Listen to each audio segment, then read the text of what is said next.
intitulé Le mal et ses effets. Dire que par mal, il faut entendre le tort ou préjudice causé à autrui. Donc ici, il est question de voir la relation, de dégager la corrélation entre le mal, le tort ou le préjudice qu'on peut causer à autrui et les conséquences qui sont appelées à en découler. Du reste, quand on fait du mal, si on n'a pas une conscience éclairée, une conscience fragile, une conscience normale, eh bien, c'est des choses, généralement, on ne se sent même pas aussi culpabilisé. Pour dire que le mal est parfois lié, est parfois traduit par des actions, par des choses qui sont parfois de nature minimisable.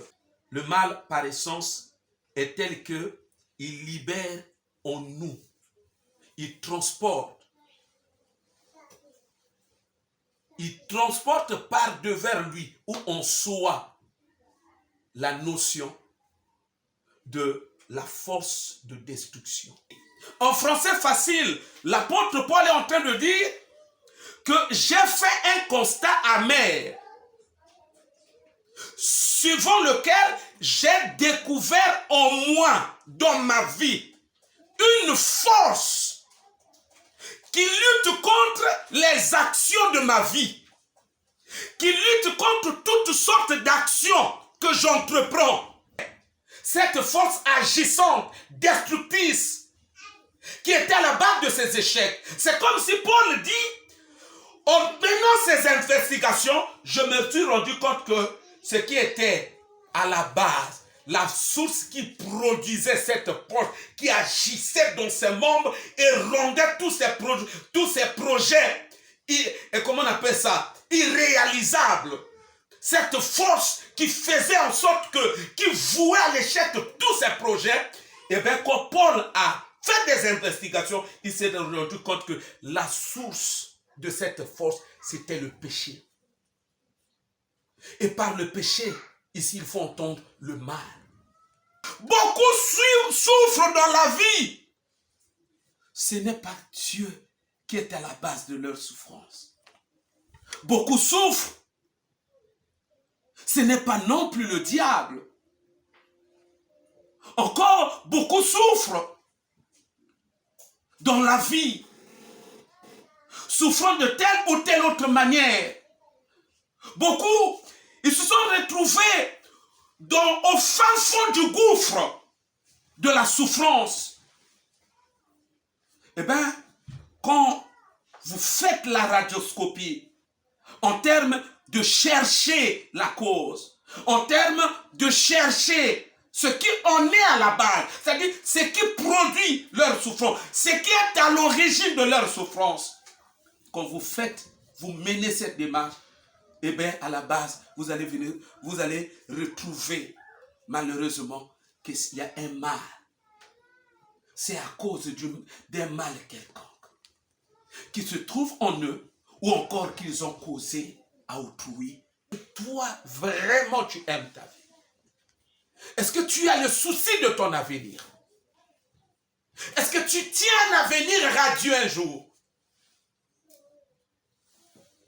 Si ta réponse est oui, pour ne pas dire affirmative, eh bien, moi je te considère comme l'apôtre Pierre. Dans ce cas, évite le mal.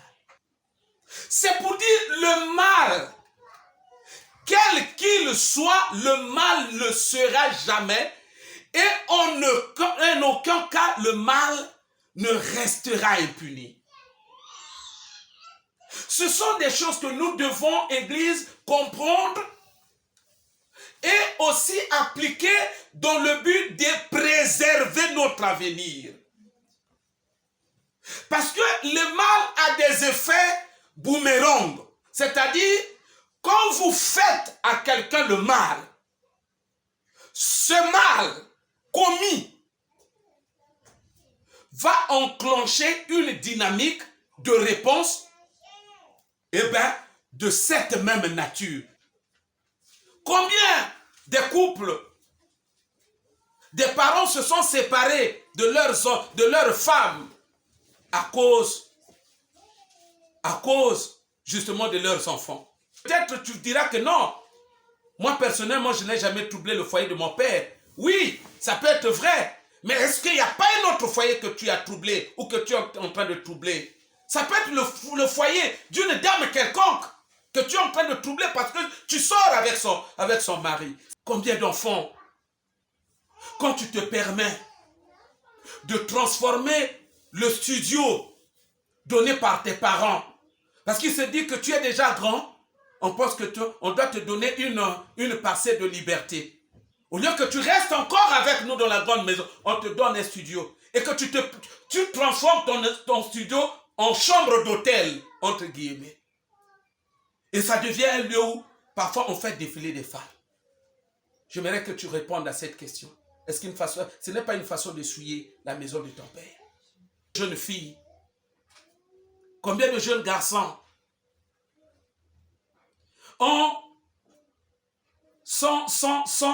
se frappent le luxe d'avoir connu les hommes, les femmes sous le toit parental. Mais c'est un déshonneur. La plupart des papas que vous voyez à un âge avancé vivent les vies misérables. Moi, personnellement, l'expérience que j'ai dans les choses de Dieu, la petite connaissance m'amène généralement à croire que c'est des gens qui ont dû faire quelque chose dans leur passé, quand ils étaient encore jeunes. Je vous exhorte, le mal, ne te trompe pas, ne te berce pas d'illusions, du mal que tu fais aujourd'hui, du mal que tu as fait hier. C'est des choses, lorsque tu n'as pas pris soin de les régler, ça finira par t'atteindre.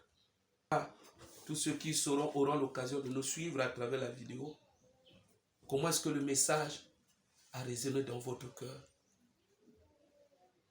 Dans tous les cas, il y a possibilité toujours de régler ces choses avec le Seigneur. Tu as intérêt de venir très sincèrement au Seigneur. Très sincèrement au Seigneur. De confesser.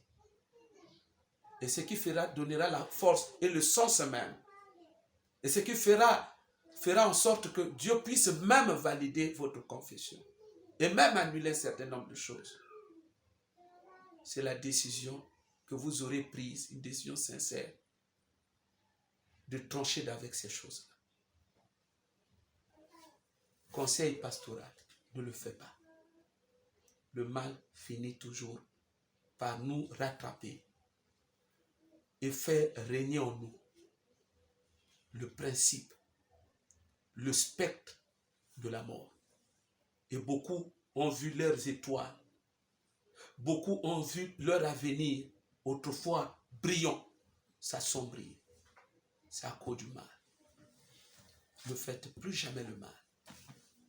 Pierre dit, si quelqu'un aime sa vie, qu'il s'écarte du mal, qu'il fasse le bien.